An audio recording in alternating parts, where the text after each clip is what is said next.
स्वागत है। आज हम डॉक्टर जोसेफ मर्फी के विचारों पर आधारित एक लेख देख रहे हैं।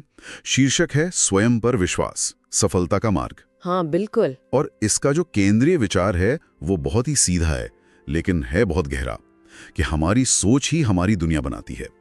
मतलब आप जैसा सोचते हैं वैसा ही बनते हैं। सही कहा। ये विचार तो काफी समय से चला आ रहा है, मन की शक्ति, विश्वास का असर। हाँ, तो आज देखते हैं कि ये लेख खास तौर पर आत्मविश्वास के जरिए जीवन बदलने के बारे में क्या कहता है, क्या नुक्ते उठाता है। चलिए देखते हैं। डॉक्टर मर्फी का काम वैसे भी इसी के इर्द गिर्द घूमता है, तो इस लेख के मुख्य बिंदुओं को समझते हैं। तो सबसे पहली और शायद सबसे बुनियादी बात जो लेख कहता है वो है खुद पर यकीन करना। जी। इसमें साफ लिखा है कि अगर कोई लगातार नकारात्मक सोचे, जैसे मन में दोहराए मैं ये नहीं कर सकता, ये मुझसे नहीं होगा, तो ये सोच ही असल में नाकामी की तरफ ले जाती है। बिल्कुल, ये एक तरह का सेल्फ फुलफिलिंग प्रोफेसी जैसा हो जाता है। हाँ, और इसके उलट अगर सोच पॉजिटिव हो, मैं कर सकता हूँ, तो ले कहता है कि इससे संभावनाओं के नए दरवाजे खुल सकते हैं। हाँ, और ये बात सीधे तौर पर जुड़ती है अवचेतन मन यानी सबकॉन्शियस माइंड की अवधारणा से, जिसका जिक्र लेख में है। अच्छा, ये सबकॉन्शियस माइंड वाली बात थोड़ी और समझाएंगी लेख के हिसाब से? जी देखिए, लेख ये कहता है कि हमारा अवचेतन मन जो है वो चेतन सोच से परे काम करता है।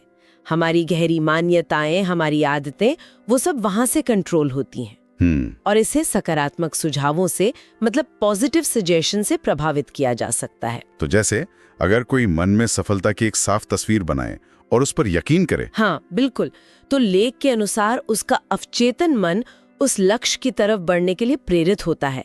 ये सिर्फ एक इच्छा नहीं है। तो फिर क्या? ये एक तरह की मानसिक कंडीशनिंग है, जैसे आप अपने मन को प्रोग्राम कर रहे हो उस दिशा में जाने के लिए।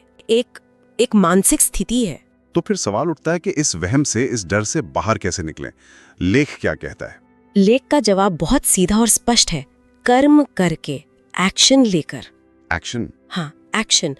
लेख का तर्क है कि डर अक्सर तब बढ़ता है जब हम कुछ करते नहीं, बस सोचते रहते हैं।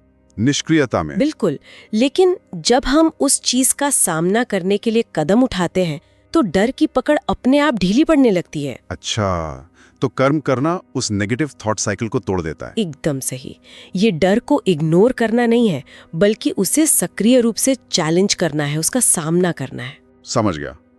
तो कर्म डर का तोड़ है, पर इस पॉजिटिव सोच और कर्म को बनाए करने के लिए क्या, मतलब सोच बदलने के लिए कोई खास तरीका सुझाया गया है? हाँ बिल्कुल, यहीं पर लेख सकारात्मक पुष्टि यानी एफर्मेशंस और प्रार्थना के महत्व पर जोर देता है। एफर्मेशंस? जैसे वो रोज खुद से कुछ पॉजिटिव वाक्य कहना। जी हाँ। रोजाना खुद से कहना, जैसे मैं सक्षम हूँ, या मुझ में शक्ति है, या मैं सफल हो रही हूँ। लेख कहता है कि ये तरीके हैं जिनसे हम अपने अवचेतन मन को धीरे धीरे पर लगातार सकारात्मक दिशा में ट्रेन कर सकते हैं। तो ये सिर्फ वाक्य दोहराना नहीं है? नहीं, बिल्कुल नहीं। लेख के अनुसार ये अपने अंदरूनी विश्वास को, अपनी कोर बिलीव्स को बदलने का एक सचेत प्रयास है। और रोज करने से, नियमित अभ्यास से ये विचार धीरे धीरे हमारी सोच का, हमारी मानसिकता का हिस्सा बन जाते हैं। तो अगर हम सार निकालें, इस लेख से जो मुख्य संदेश मिलता है वो यही है कि जीवन में अगर कोई बदलाव लाना है, हाँ, तो उसकी शुरुआत अपने अंदर से करनी होगी, अपनी सोच, अपने विश्वास से।